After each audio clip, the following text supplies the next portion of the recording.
I was thinking about Panera bread. I think a lot of people think Panera bread is fancy and it's fresh. No, it's frozen stuff. They pull it right out of bed, they throw it out, and they serve it to you. See, they don't even throw it out, people. They take that thing out that bag and put it in some boiling water and let the plastic burn off in the soup. That's the taste. I like the taste. You're eating plastic. That's what you're hooked to. Listen to this next story. A former Panera employee says she was fired for revealing that the mac and cheese that they serve comes out of a bag.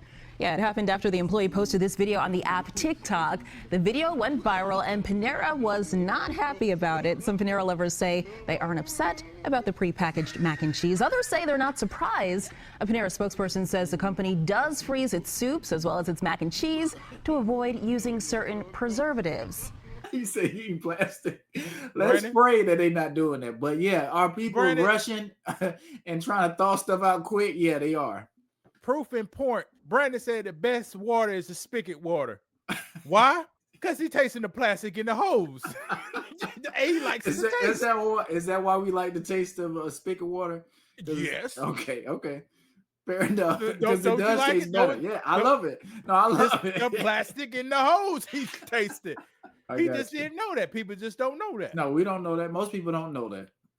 Yeah, plastic in the hole you taste, and plastic. A lot of our food, even very natural food, it seems, contains plastic. And outside of the grocery aisles, fast food may be even worse. WBZ's Christina Rex shows us a new study that lays out the risks and what to avoid. Cheerios is billed as a heart-healthy way to start your day. But a recent Consumer Reports study on tiny bits of plastic in our food may tell a different story. We wanted to see, number one, are they there in the food?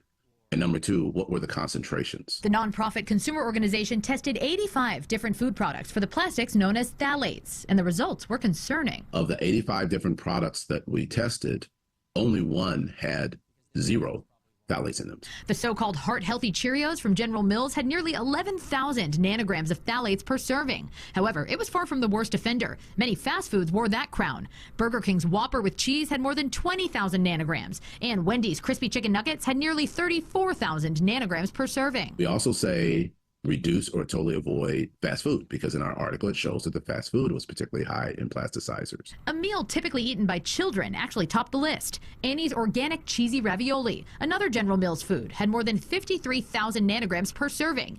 In a statement, a General Mills spokesperson told WBZ, food safety is our top priority at General Mills. We review the ingredients and packaging we buy and the companies that supply them on a regular cadence. The products tested by Consumer Reports were within regulatory requirements. Plastics are really everywhere in foods. Dr. Philip Landrigan is a professor at Boston College. He researches chemicals found in food. He says these chemicals that leach out of plastic containers and bags have the potential to be extremely harmful to your body. The phthalates are chemicals that have the ability to disrupt endocrine function. They can cause toxicity to the liver, which in turn changes levels of cholesterol and other lipids in the serum, and they push up rates of heart disease and stroke in the American population. If it's affecting people's health and hormones, and there are other options, then companies probably won't be incentivized to do anything unless there's rules. Rules that are not in abundance when it comes to plastics in the U.S. More than 80% of the chemicals in commerce today have never been tested for safety or efficacy. We and our kids are surrounded by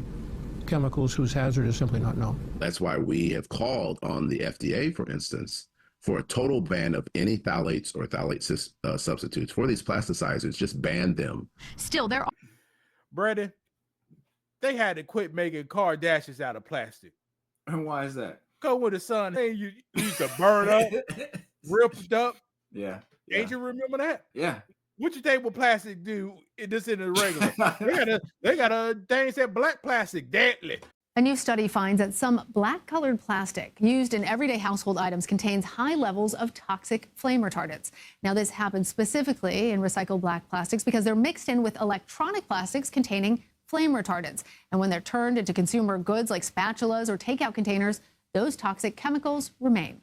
Researchers examined 203 products containing black plastics for bromine, a toxic chemical used to make flame retardants, and it found the toxins in 85% of the products, with total concentrations ranging up to nearly 23,000 parts per million.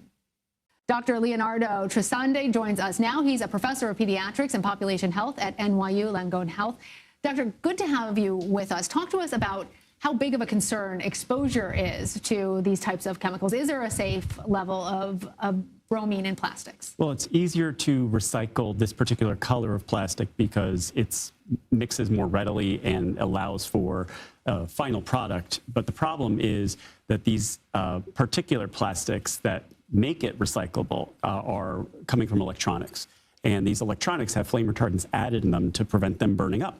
And that means that they enhance their concentration of flame retardants that we know are toxic to brain development and have other effects, even cancer. Is there a safe level